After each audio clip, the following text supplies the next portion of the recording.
Ce matin, nous avons le privilège de recevoir M. Benoît Charette, ministre de l'Environnement et de la lutte contre les changements climatiques, afin de nous entretenir au sujet du PEF 2030 et de sa mise en œuvre. Monsieur Charette, à vous la parole. Bonjour tout le monde, très heureux d'être avec vous ce matin. Vous allez me permettre les traditionnelles salutations d'usage, messieurs le directeur général et président. Donc, monsieur Vaillancourt, monsieur Bruno, un plaisir de vous retrouver ce matin.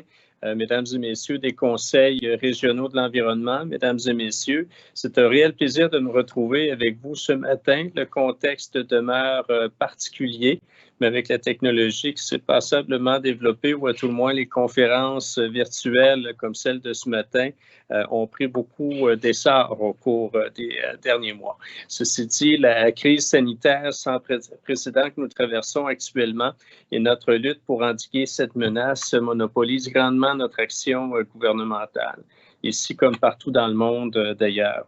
Il ne faut pas pour autant laisser tomber l'autre urgence, l'urgence climatique que nous reconnaissons et qui est également très préoccupante. Je n'ai pas besoin de vous convaincre, j'en suis bien conscient. Le défi est immense et la lutte au changement climatique doit s'intensifier. Il s'agit d'un moment charnière pour innover, bâtir une économie durable et compétitive et améliorer nos milieux de vie tout en rayonnant au plan international. Comme vous le savez, nous avons posé des gestes en ce sens au cours des derniers mois.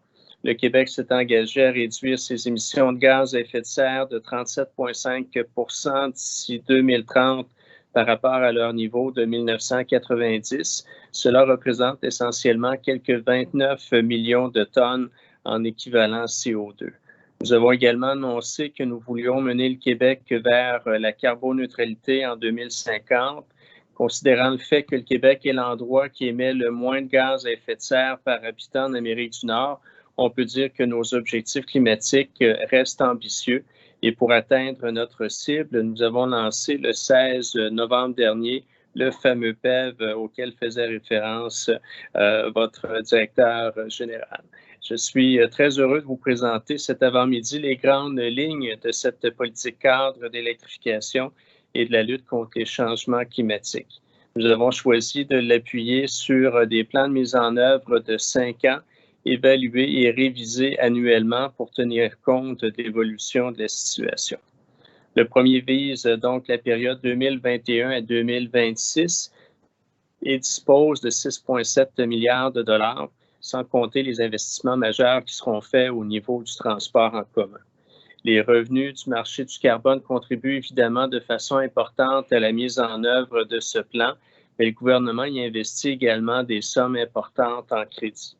À ces sommes s'ajoutent des investissements fédéraux qui permettront d'obtenir, notamment d'investir dans les infrastructures vertes et résilientes. La transition climatique est l'affaire de tous. L'expertise, les idées innovantes, les investissements et l'implication de tous les ordres de gouvernement, du secteur privé et des citoyens doivent être mis à contribution. À ce jour, nous avons déjà identifié et financé 42 % des mesures à mettre en œuvre pour arriver à nos objectifs. Tout au long de ce plan de mise en œuvre, nous annoncerons des mesures additionnelles que le Québec mettra en place d'ici 2030 afin d'atteindre notre objectif. Ceci est sans compter les contributions additionnelles à venir du gouvernement fédéral, des municipalités et des citoyens. Avec ce nouveau mécanisme de coordination de l'action climatique et des bilans plus complets, ainsi qu'avec la gouvernance mise en place à la suite de l'adoption du projet de loi 44, nous serons en mesure de mieux suivre l'évolution des résultats de manière plus serrée, donc, et d'apporter en cours de route les ajustements nécessaires. Nous avons de la chance, avec l'hydroélectricité, nous disposons d'une énergie renouvelable propre et abordable. Nous allons donc donner la priorité à l'électrification. Le remplacement des énergies fossiles par l'électricité va grandement nous aider à réduire nos émissions de gaz à effet de serre, surtout dans le secteur des transports. Mon collègue, le ministre de l'Énergie et des Ressources naturelles, Jonathan Julien, pourra vous donner des précisions demain au sujet des mesures qui vont nous permettre de mener à bien ce vaste chantier qui tourne autour des énergies renouvelables. Laissez-moi vous résumer tout de même quelques objectifs. En matière de transport, Donc, le PEV et le plan de mise en œuvre 2021-2026 prévoit plus de 3,6 milliards de dollars, dont le tiers pour électrifier les véhicules légers. À cette somme s'ajoutent des investissements majeurs dans le cadre du plan québécois des infrastructures, soit presque 15,8 milliards de dollars pour le transport collectif pour la période 2020 à 2030. De même que les contributions de la Caisse de dépôt et placement du Québec, d'Hydro-Québec, d'Investissement Québec, des sociétés de transport en commun et du gouvernement fédéral. La réalisation de l'ensemble des projets en transport collectif des prochaines années représentera donc des investissements sans précédent. En gros, on va utiliser davantage notre électricité pour nos besoins de déplacement. On a déjà donné le feu vert à des projets majeurs de transport collectif électrique. On va faire rouler pas moins de 1,5 million de véhicules électriques dans toutes les régions du Québec d'ici 2030. Cela va représenter 30 du parc automobile québécois. On a annoncé aussi qu'il sera interdit de vendre des véhicules neufs à essence à partir de 2035. Nos enfants seront de plus en plus nombreux à se rendre à l'école dans des autobus moins bruyants et moins polluants. On vise à ce que 65 des autobus scolaires soient électrifiés en 2030. On électrifie aussi nos autobus urbains. Pour 2030, on vise la cible de 55 Pour le parc de taxis, on vise 40 On va avoir davantage recours aux biocarburants afin de réduire l'empreinte GES du secteur des transports. Avec le plan pour une économie verte 2030, on va aussi aider nos industries à trouver des moyens d'être plus sobres en carbone. Rappelons qu'après le secteur des transports, l'industrie est le deuxième plus grand secteur qui émet des gaz à effet de serre au Québec. Au total, au cours des 5 prochaines années, le gouvernement entend consacrer près de 800 millions de dollars à ce secteur. En gros, nous allons rendre disponibles des sommes au secteur industriel pour la décarbonisation et accompagner de façon plus personnalisée les plus grandes entreprises. Il faut aussi que la gestion d'énergie de nos bâtiments soit plus efficace, surtout celle de nos bâtiments commerciaux et institutionnels. Avec nos mesures prévues, nous allons réduire d'au moins 50 des émissions de gaz à effet de serre dues au chauffage des bâtiments d'ici 2030. Nous avons également prévu des mesures concrètes pour d'autres secteurs d'activité. Pensons à la production agricole, à la gestion des matières résiduelles, au milieu naturel et à la production électrique. On peut y agir significativement pour réduire nos émissions de GES et pour augmenter notre résilience face aux impacts des changements climatiques déjà visibles. Pour la période 2021-2026, on va déployer également un ensemble de stratégies qui vont favoriser l'émergence de nouvelles entreprises et le déploiement de filières fondées sur des technologies et des savoir-faire neufs. À lui seul, le grand chantier de l'électrification des transports ouvert par le gouvernement représente une occasion exceptionnelle de croissance et de développement. Il pourrait être un élément important de la relance économique qui suivra la pandémie. Le plan de mise en œuvre va soutenir la nouvelle industrie des véhicules électriques, la filière des batteries, ainsi que la réalisation de projets collaboratifs industrie-milieu de la recherche en électrification des transports. Cela va entraîner la création d'emplois de qualité car ces nouvelles technologies ont besoin de travailleurs hautement spécialisés.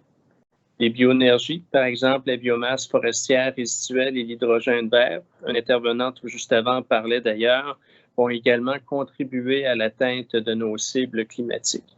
Elles doivent jouer un rôle complémentaire à celui de l'électricité. Je vais laisser mon collègue Jonathan Julien vous en parler davantage demain. Certains impacts des changements climatiques sont déjà visibles. La personne aussi avant, avec les assurances intactes, l'a mentionné. Il faut mettre l'accent donc sur la prévention, sur les façons de réduire les risques des changements climatiques et sur la prise en compte du climat futur dans nos décisions. Dans le plan pour une économie verte, l'adaptation au changement climatique est également une priorité.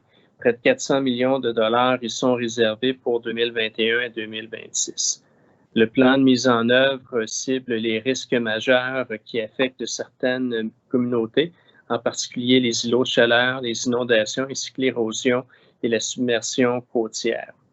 Le gouvernement cherche à fournir un contexte favorable pour que les citoyens, les communautés autochtones, les municipalités, les entreprises puissent contribuer à l'électrification et la lutte contre les changements climatiques. Mais il a besoin de tout le monde pour atteindre ces résultats. Je compte aussi sur vous qui êtes des agents de concertation dans vos communautés. C'est en discutant des solutions avec l'ensemble des Québécois que nous lutterons au mieux contre les changements climatiques. Pour ce faire, nous allons déployer une stratégie de mobilisation. D'ailleurs, afin d'accélérer le changement, l'État québécois réduira sa propre empreinte carbone, notamment en gérant de façon plus durable son parc immobilier et son parc automobile. Nous allons aussi soutenir les diverses initiatives de partenaires québécois et renforcer les partenariats stratégiques du Québec sur les scènes canadiennes et internationales. Par ailleurs, un programme destiné spécifiquement aux communautés autochtones sera mis sur pied afin de les appuyer dans les initiatives d'adaptation et de transition climatique. Divers plans d'action et politiques complémentaires contribueront à l'atteinte de la cible de réduction des émissions de gaz à effet de serre. En conclusion, le PEV, c'est un projet mobilisateur qui permettra au Québec de réduire ses émissions de gaz à effet de serre et d'améliorer sa résilience face aux impacts des changements climatiques. Le gouvernement veut faire du Québec un leader de l'économie verte en s'appuyant sur sa grande force, son électricité propre. D'ici 2030, le gouvernement estime que cet ambitieux projet ajoutera 2,2 milliards de dollars au PIB du Québec et créera plus de 15 500 nouveaux emplois, sans compter les investissements additionnels que généreront les nouvelles filières, notamment celle de l'énergie, de l'hydrogène vert. Donc, sans plus tarder, en fait, c'est la partie que je préfère généralement, c'est-à-dire échanger plutôt que de faire un long monologue. Donc, ce sera un plaisir d'échanger avec vous au cours des prochaines minutes.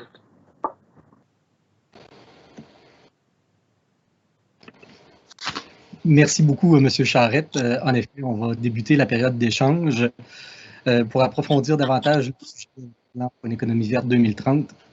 Donc, pour le reste de la journée, je cède maintenant la parole à Mme Lauriane Dano, directrice du CRE Mauricie, qui animera les interventions et les échanges. Bonjour, merci Martin. Merci, Monsieur le ministre, d'être avec nous ce matin, puis aussi d'accepter de répondre à nos questions. Alors, on en a 6 questions pour vous et je vais demander à mes collègues de se joindre à nous. Donc, j'invite Bianca Bédard, qui est directrice générale par intérim du Conseil régional de l'environnement Abitibi-Témiscamingue. Également José Breton, directrice générale du côté de Chaudière-Appalaches. On a Sébastien Caron pour la Côte-Nord. Élodie Morandini, coordonnatrice pour le Conseil régional de l'environnement de Laval, et Vicky Violette du côté de Lanaudière. Donc, Bianca, je te cède la parole pour la première question. Oui, merci Lauriane. Bon matin à tous. Alors, M. Charette, le Regroupement national des conseils régionaux de l'environnement du Québec avait réalisé une étude en 2014 qui avait permis de mettre en lumière qu'en additionnant les milliards dépensés dans l'importation de produits pétroliers et à l'acquisition de véhicules, la somme exportée représentait environ 27 milliards annuellement. Ainsi, en 2014, on pouvait calculer que notre déficit commercial pétrolier s'élevait à 5 % du PIB du Québec. Parmi les principes directeurs du PEV, donc le plan pour une économie verte, on retrouve la volonté de miser sur une approche positive pour réussir et créer la mobilisation et susciter l'engagement des collectivités dans les efforts à réaliser. Une véritable mobilisation permettrait effectivement de faire des économies substantielles pour le Québec et de créer des dizaines de milliers d'emplois. Or, on sait que de façon assez pragmatique, les résultats de mesures dans d'autres pays montrent à la fois les limites des résultats quand on mise uniquement sur la bonne volonté des gens, et on voit aussi un succès lorsqu'on applique des mesures dites malus, donc des mesures qui sont restrictives, notamment comme taxer les gros véhicules polluants. Selon vous, en quoi la stratégie du plan pour une économie verte, qui est sans malus, réussira-t-elle là où d'autres pays ont échoué? C'est une bonne question. Elle nous a été posée à plusieurs occasions, celle des malus. On part sur une bonne note. C'est-à-dire, on est déjà les plus faibles émetteurs en Amérique du Nord, mais malgré tout, faut mobiliser la population. Ces bons résultats-là sont davantage liés à l'hydroélectricité qu'à des changements de comportement des citoyens là, au cours des dernières années. Donc, pour inviter ces citoyens-là à justement changer leur comportement, on est à l'étape où les incitatifs doivent être multipliés. On a parlé beaucoup des véhicules personnels avec notamment les subventions qui sont disponibles à l'achat, mais il faut réellement créer un nouveau marché. Il faut faire en sorte que le réseau de bornes électriques, il faut faire en sorte que la disponibilité des véhicules électriques soit plus grande avant de penser à imposer des malus. Dans l'avenir, on verra bien ce que les prochains gouvernements imposeront comme mesure, mais dans un premier temps, il faut d'abord mettre en place l'infrastructure pour développer de façon significative le réseau électrique. Ce serait bien difficile à ce moment-ci d'imposer des malus quand des régions ne sont pas couvertes par un réseau de recharge, par exemple, lorsque certains véhicules ne sont pas disponibles avant plusieurs mois. Donc, il faut réellement y aller par étapes et la première est de mobiliser nos gens pour les inciter à changer leur comportement. Si on passait tout de suite au bâton, c'est là où on pourrait avoir un ressac important. Merci, M. Charette. Merci pour la réponse. Vicky Violette, directrice du CRE Lanaudière, je te cède la parole. Oui, bonjour, Monsieur le ministre. Merci d'être parmi nous. En 2017, on a modifié la loi sur la qualité de l'environnement. On y parlait d'introduire un test climat qui était prévu dans le but d'évaluer les émissions de GES en amont des projets. Et de cette façon-là, Oups! Je m'excuse, mon téléphone. De cette façon-là, on voulait minimiser les impacts des changements climatiques et s'assurer que les projets acceptés n'iraient pas à l'encontre des objectifs provinciaux et des efforts collectifs en termes de réduction des émissions de gaz à effet de serre. Cependant, il n'y a toujours pas de règlement en vigueur à cet effet-là qui ont été adoptés.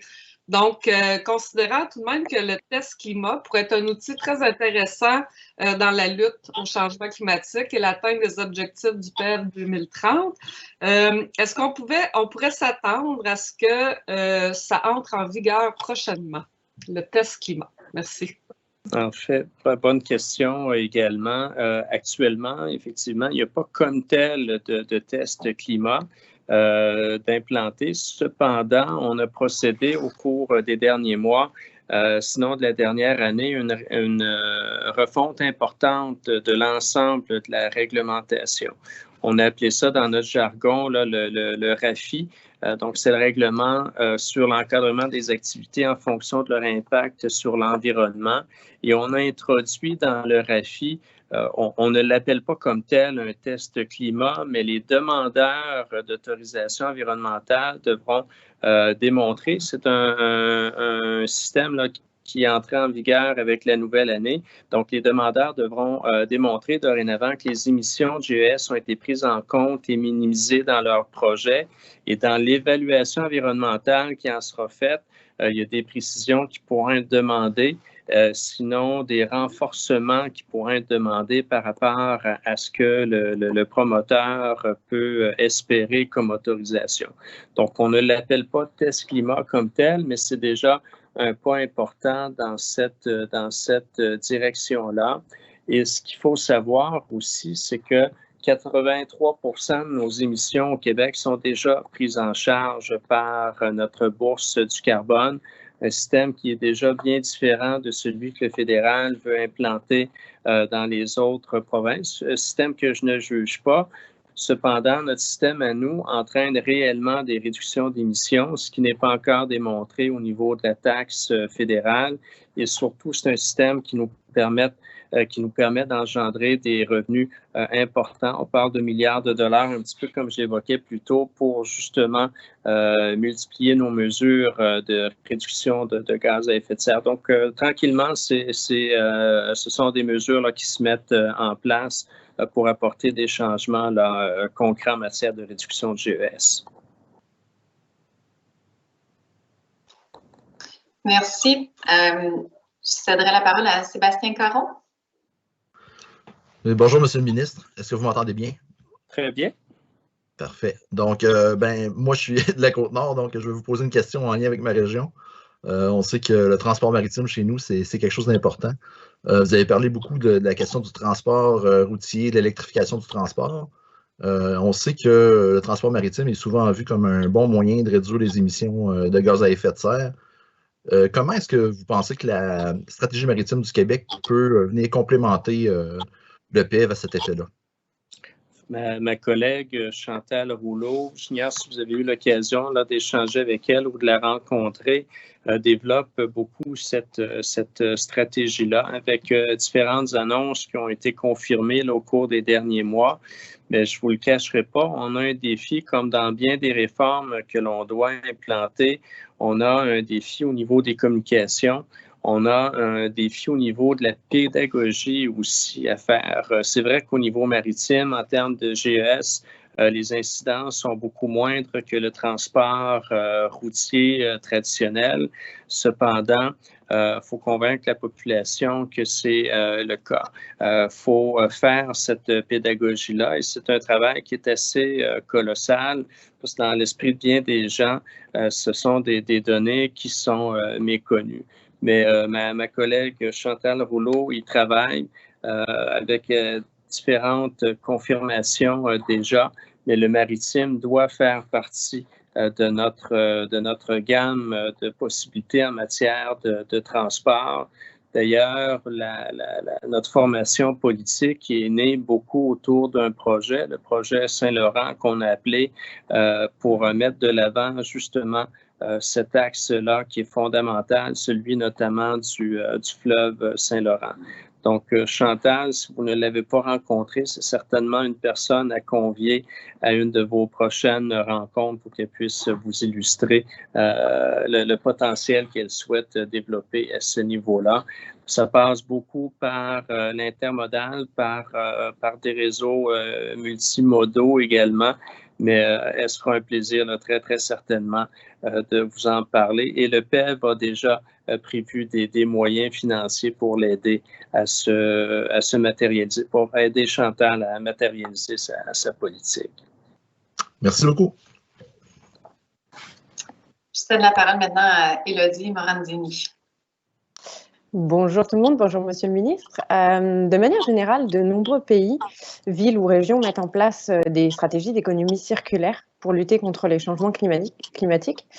En effet, on voit que de nombreuses études et mises en pratique ont montré que passer d'une économie linéaire, donc extraire, fabriquer, consommer, jeter, à une économie circulaire, maximise l'utilisation des ressources, réduit la dépendance vis-à-vis des matières premières, minimise les déchets et finalement permettent non seulement de réduire les GES, mais aussi de stimuler l'économie en la rendant plus efficace. On a notamment plusieurs creux, dont la capitale nationale, le Credo, la Mauricie, Abitibi-Témiscamingue, Montérégie ou nous-mêmes au Creux de Laval, qui mettons en place des pratiques d'économie circulaire. On s'est d'ailleurs engagé à réaliser des feuilles de route en économie circulaire. Le plan pour une économie verte se concentre essentiellement sur les énergies renouvelables et l'efficacité énergétique. Et finalement, on trouve que le vaste potentiel de l'économie circulaire est faiblement mentionné. Est-ce que néanmoins des projets ou des engagements plus décisifs sont à prévoir sur le sujet? En fait, oui.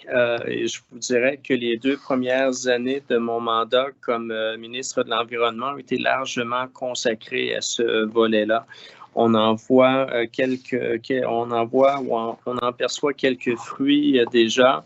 Moi, tout le domaine de la gestion des matières résiduelles était une priorité littéralement là, pour moi. Et heureusement, là, j'ai pu convaincre mes collègues au niveau du gouvernement de m'accompagner avec des budgets substantiels à ce niveau-là. On a parlé au cours de la dernière année du vaste projet d'élargissement de notre consigne, notamment. On est à quelques semaines de débuter l'étude article par article du projet de loi 65. Les consultations sont maintenant derrière nous. On parle de consigner avec ce projet de loi-là essentiellement 4 milliards de contenants par année. c'est plus de 2,5 milliards de contenants par rapport à ce qui est déjà consigné. Donc, justement, pour pouvoir valoriser cette matière-là. Et la consigne, vous le mentionniez, c'est important aussi de réduire à la source. Tout projet de consigne a aussi cet élément-là en arrière-tête, en arrière-pensée. Parce que le consommateur, la consommatrice, même si elle a la possibilité de récupérer la consigne qu'elle aura payée, va sans doute y penser 2 fois avant d'acheter une petite bouteille d'eau qui est consignée à valeur supérieure ou presque que le coût d'achat lui-même de la bouteille. Donc, on va espérer que cette modernisation-là apporte des changements de comportement importants au niveau de la réduction à la source. Mais ce projet de loi-là a également pour mission de moderniser de façon significative notre système de collecte sélective en investissant de façon significative. Là, on parle de centaines de millions de dollars au cours des prochaines années dans la modernisation de nos centres de tri pour être bien certain que cette matière-là puisse, une fois récupérée, puisse être bien triée, puisse être bien disponible pour une revalorisation à travers les différents marchés là, au niveau de l'économie circulaire. On a, en pleine pandémie, fait l'annonce également. C'est certain que ce sont des annonces qui ont moins d'écho compte tenu de toute la place qu'occupe la pandémie, mais annoncé il y a quelques mois aussi notre réforme en matière de gestion de la matière organique. On ne devrait plus, dans les prochaines années, enfouir cette matière-là. Ça avait été dit il y a plusieurs années. Cependant, on n'avait pas mis en place, les gouvernements précédents, de réelles politiques pour y parvenir. Donc, vous allez voir, là, ça va prendre forme dans les prochains mois. Au courant des toutes prochaines semaines, je vais aussi confirmer un BAP sur la gestion de nos centres, de nos lieux d'enfouissement technique, ce que l'on appelle nos dépotoirs. Bref, beaucoup d'efforts d'investis dans tout ce système-là d'économie circulaire avec des moyens jamais vus. Et oui, il y a un mérite au niveau environnemental, en ce sens qu'on va moins recourir à l'enfouissement, mais même au niveau de la lutte au GES, on en parlait tout à l'heure, c'est un défi. Et la gestion de nos matières résiduelles comporte quand même parmi nos grands secteurs d'émissions. Donc, les prochaines années là, sont des années de réforme. La consigne, normalement, modernisation de la collecte sélective, la politique de la matière organique, tout ça devrait normalement être adopté en bonne et due forme dans les prochains mois pour voir des changements s'implanter graduellement de façon accélérée là, au cours des prochaines années. La consigne, si tout va bien, si le projet de loi est adopté, normalement dès 2022, donc dès l'année prochaine, en fin d'année, c'est un système qui sera mis en place. Ça va révolutionner beaucoup nos façons de faire au Québec. Et vous aviez mentionné d'autres pays. Ce sont dans bien des cas des pratiques qui sont déjà en place. On aime au Québec se décrire comme leader en environnement. On l'est, nous le sommes. Cependant, dans ce domaine-là en particulier, il y a un retard important à rattraper et on se donne les moyens d'y parvenir. Merci.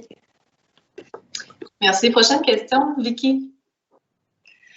Oui, dans toutes les différentes régions du Québec, qu'est-ce que vous souhaiteriez en termes de mobilisation de la part des municipalités, des organisations pour contribuer à l'atteinte des objectifs du PEV 2030? C'est fondamental également. On n'arrive pas à changer des comportements, des façons de penser sans qu'il y ait une vaste mobilisation de la population. Donc oui, le PEV demeure un outil, mais il y a également, je l'ai mentionné très rapidement tout à l'heure, le projet de loi 44 qui a été adopté là en septembre, si je me souviens bien, qui prévoit d'établir de nouveaux partenariats, justement dans l'optique de multiplier les opportunités de mobilisation. Donc, dans le projet de loi, on mentionne dûment, par exemple, les municipalités, mais les organismes aussi deviendront de potentiels partenaires avec qui on pourra conclure des ententes spécifiques pour arriver à mobiliser la population. Donc, on aura à travers le Fonds d'électrification et des changements climatiques, l'ancien Fonds vert, dorénavant des moyens qui pourront aller directement à la mobilisation suite à des ententes de cette nature-là, d'une part, et vous savez que le projet de loi 44 est venu instaurer aussi un comité scientifique qui va accompagner le gouvernement dans ses actions, comité dont tous les rapports seront rendus publics pour s'assurer d'une parfaite transparence. C'est le scientifique en chef qui va déterminer la composition de ce comité avec la présidence qui a été nommée un petit peu avant les fêtes, M. Alain Webster, que vous connaissez très, très certainement. Et j'ai demandé, quoique la proposition viendra d'eux, mais j'ai demandé autant que possible qu'il y ait au sein de ce comité-là une personne également spécialiste au niveau de la question de la mobilisation, pour que les actions qui nous soient proposées ne soient pas que des actions théoriques, mais des actions qui peuvent être perçues par la population, des actions qui peuvent générer cette mobilisation-là. Donc, à toutes les étapes de ce plan de mise en œuvre, on souhaitera participer, on souhaitera encourager cette mobilisation-là. Ça prend des fonds, oui, mais ça prenait des moyens concrets. Et le projet de loi 44 nous a apporté ces moyens-là. Donc, au cours des prochaines semaines, des prochains mois, des prochaines semaines très, très certainement pour ce qui est de l'annonce de la composition du comité scientifique et des prochains mois, assurément, pour la mise en place de différentes mesures. Merci. Josée Breton, prochaine question. Oui, bonjour, merci Lauriane. Bonjour, Monsieur le ministre. Donc, ma question a un préambule. On reste sur la lancée de la mobilisation. Donc, le plan pour une économie verte porte beaucoup sur la transition des véhicules à essence vers les modèles électriques. Bon, mais en plus de cette transition, les Québécois doivent également modifier leur habitude de déplacement. Bon, pour y arriver, le gouvernement doit investir dans les infrastructures permettant d'augmenter l'utilisation du transport actif et collectif dans les milieux urbains et plus largement que dans les deux communautés métropolitaines. Au niveau régional, les organismes actifs en mobilité durable, dont les CRE, ont été très innovants en développant des projets permettant des alternatives à l'utilisation de l'auto solo, comme le projet Embarque. L'aménagement du territoire doit également être pensé différemment en intégrant davantage les enjeux de déplacement. Et la question, à quel niveau les organismes actifs en mobilité durable, dont les CRE, peuvent-ils contribuer davantage face à ces enjeux? Autre très, très bonne question. Pour ce qui est de l'aménagement du territoire, peut-être vous confirmer ce qui a été annoncé à la fin de la dernière année, il y a quelques semaines maintenant. C'est ma collègue André Laforêt qui va chapeauter ce grand chantier-là. Elle parle d'une grande conversation au niveau de l'aménagement du territoire parce qu'effectivement, l'aménagement du territoire a une incidence directe sur les transports, les déplacements qui doivent être faits, sur l'émission de nos GES également. Donc, c'est un autre chantier majeur qui va prendre forme au cours des prochaines semaines.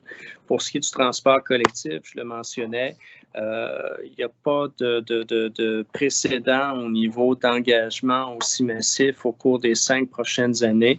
Et si on inclut la décennie en entier jusqu'en 2030, ce sont des sommes qui totalisent plusieurs dizaines de milliards qui seront investis au niveau du transport collectif. On a annoncé des projets actuellement pour plus ou moins 30 milliards. Mais oui, il y a un défi et les CRE peuvent très certainement jouer un rôle. Moi, je vous dirais, le plus grand obstacle pour les grands chantiers de transport collectif, c'est non seulement la mobilisation, mais la pédagogie à faire au niveau des citoyens et des citoyennes. Et là aussi, les CRE peuvent jouer un rôle important. On le voit du côté de la ville de Québec avec le projet de tramway.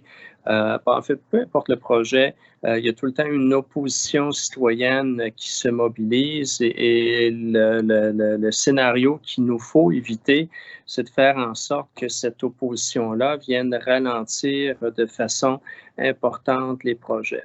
Pourquoi? Parce qu'à partir du moment où ces projets-là sont ralentis de façon importante, il peut y avoir plein de choses qui interviennent dans l'intervalle. Il peut y avoir une nouvelle élection municipale avec une nouvelle administration qui ne voudra plus d'un projet X. Il peut y avoir une élection provinciale qui amènerait un gouvernement moins sensible à ces enjeux-là.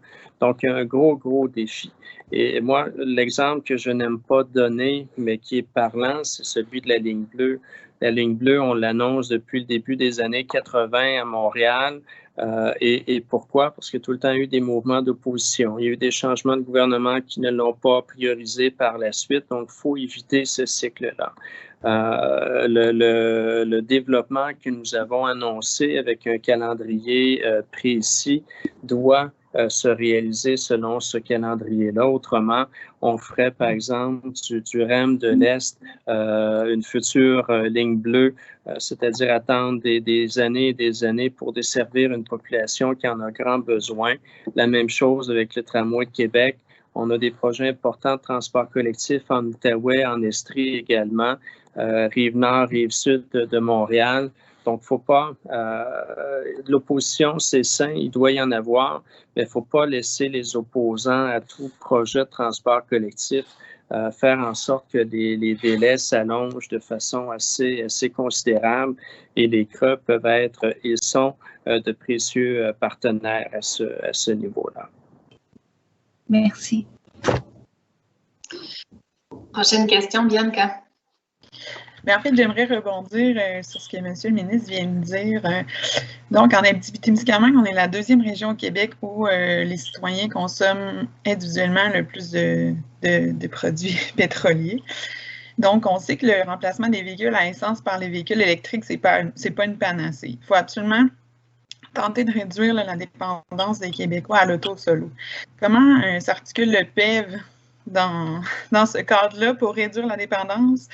Surtout dans les régions éloignées là, où le transport collectif est moins accessible. En fait, vous l'avez dit à travers votre question, on habite un très vaste territoire avec des particularités propres à chacune de nos régions. Et non, effectivement, les solutions ne peuvent pas être partout les mêmes. On ne peut pas envisager un réseau structurant de transport collectif, donc un réseau lourd dans des régions qui sont moins densifiées comme la vôtre. Mais il y a encore des alternatives qui demeurent très probantes au niveau de circuits intelligents de transport collectif. À ce sujet-là, avec mon collègue François Bonnardel, on travaille toujours cette politique de mobilité durable. Donc oui, des réseaux de transport souples en région, c'est possible. Ça peut prendre la forme d'applications. Ça peut prendre la forme de plus petits véhicules de transport collectif qui peuvent être électrifiés, cela dit. Mais non, on ne pourra pas penser de la même façon en Abitibi qu'à Québec que sur la Côte-Nord ou autre. Mais c'est là, par contre, où le poids des régions a aussi été déterminant dans l'élaboration de notre plan de mise en œuvre. Certains voulaient, et on en a parlé il y a quelques instants, ajouter des malus importants au niveau de certains types de véhicules. C'est vrai que le Ford 250 pour aller acheter sa pinte de lait au centre-ville de Montréal n'est pas le véhicule indiqué. Mais dans certaines régions, à l'inverse, on retrouve très peu de Smart, on retrouve très peu de la New Beetle et autres parce que les conditions météo, parce que les particularités de ces régions-là font en sorte que les véhicules sont souvent plus massifs parce que les conditions de route peuvent être particulières. Donc, c'est là où le système malus, à ce moment-ci, aurait fait mal aux régions, aurait été sans doute moins bien perçu aux régions. Dans les régions, il nous aurait mal servi au niveau de la mobilisation qui est nécessaire dans la population.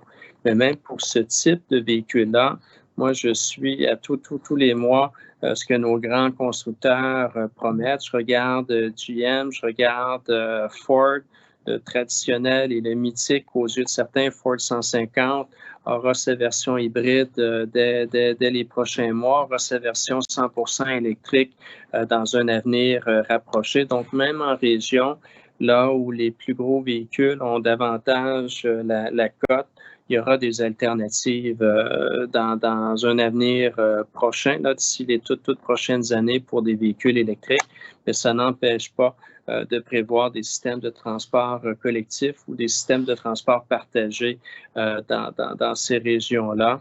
Et c'est là où il faudra suivre de façon toute particulière la politique de mobilité durable.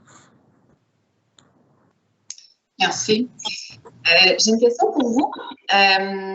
Avec la pandémie, on a beaucoup parlé d'achat local, d'encourager l'économie du Québec, puis parmi les grands donneurs d'ordre, le milieu municipal en fait partie.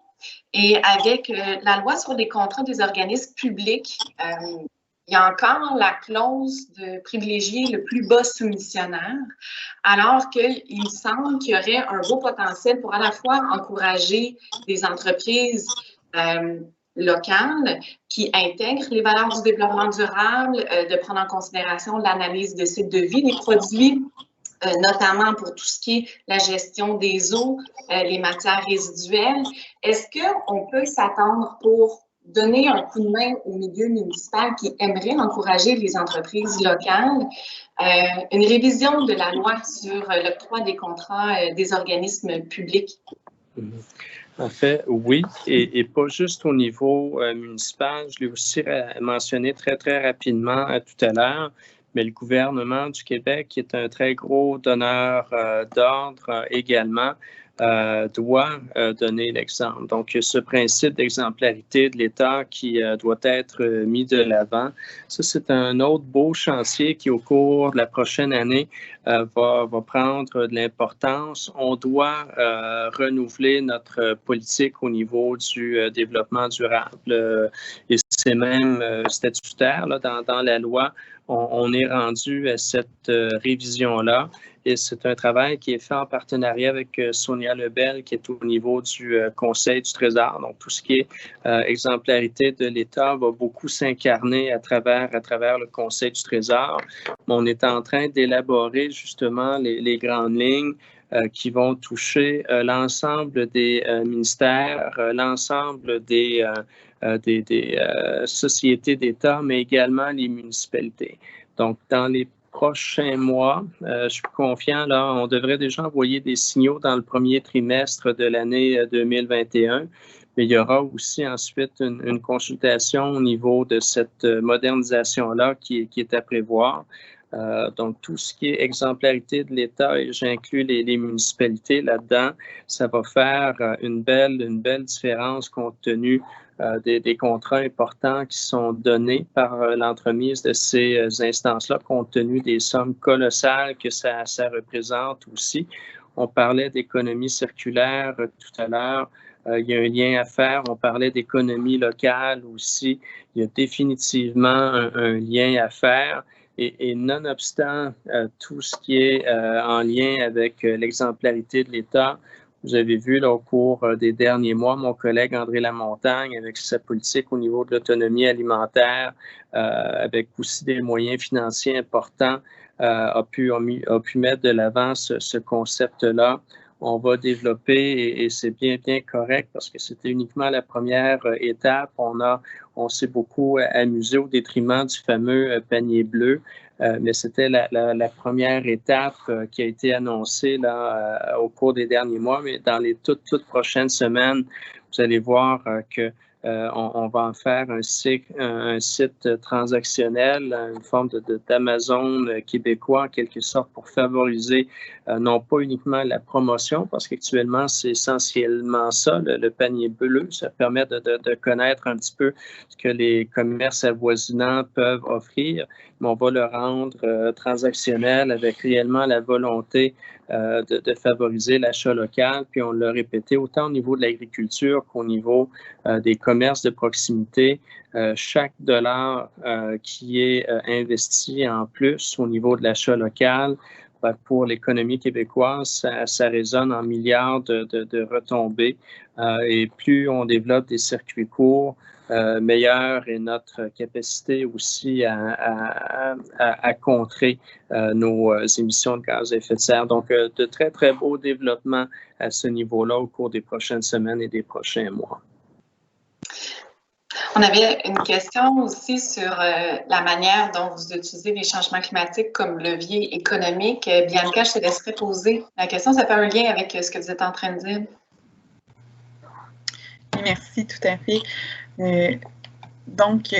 On se dit qu'alors que les changements, les discours politiques en fait des dernières décennies nous ont habitués à justifier l'inaction climatique sous prétexte de besoins économiques et que l'économie devait primer. On considère que le PEV se distingue un peu en insistant sur un changement de discours, mais on met plutôt l'accent sur le fait que la lutte contre les changements climatiques peut être un levier ou une opportunité de développement économique. Donc, comment articuler ce changement de posture dans un contexte où la lutte et l'adaptation au changement climatique s'annoncent très, très coûteux? Coûteux, oui, très certainement. Mais de belles opportunités également. Et c'est là où on se dit très, très ouvertement, et on le voit avec la nouvelle administration américaine, on le voit avec ce que l'Union européenne a convenu aussi au cours des derniers mois. Dans les prochaines années, ce sont des milliers de milliards qui seront investis au niveau de la lutte au changement climatique. Donc, le Québec a tout intérêt d'entrer dans cette danse-là le plus tôt possible pour justement que son expertise, que ces entreprises qui ont innové à ce niveau-là puissent en bénéficier directement. Donc, pour nous, et d'ailleurs, le titre est très, très évocateur. Lorsqu'on parle de PEV, on parle d'un plan pour une économie verte. Donc, on a voulu mettre fin à cette dichotomie entre environnement et économie. Et ça, on l'illustre de façon très concrète aussi au niveau des différents comités ministériels par le passé. Et je ne juge pas, là, ce sont les mentalités qui ont évolué. Vous aviez, par exemple, l'environnement qui se retrouvait dans un comité ministériel davantage associé aux services aux citoyens. Mais depuis le nouveau gouvernement, le comité ministériel auquel j'appartiens s'appelle le comité ministériel économie et environnement. Donc, on a dès le départ lié ces deux enjeux-là. Il y a des avantages très, très simples lorsqu'il y a un projet qui est sur la table et qui peut s'avérer impactant ou même nocif dans une certaine mesure pour l'environnement. Moi, j'y suis dès le départ et je ne l'apprends pas lorsque le sujet est présenté au Conseil des ministres. Donc, que dès le départ, il y a cette collaboration entre l'économie et l'environnement pour s'assurer que chaque projet ait l'impact le plus minime que possible sur l'environnement. Ça nous a amené à rejeter certains projets par le passé, ça nous a amené à en bonifier d'autres.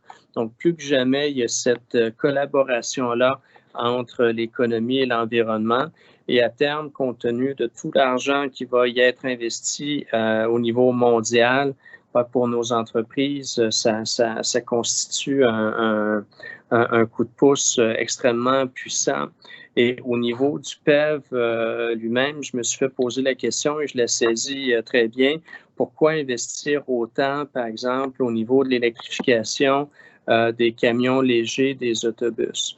La réponse à ça, elle est relativement simple. C'est qu'on veut, oui, électrifier notre flotte pour ce type de véhicule-là, mais on veut surtout faire en sorte que des entreprises puissent se développer au Québec dans ce domaine-là. Donc, on vient créer un environnement, sans jeu de mots, propice au développement d'une nouvelle filière.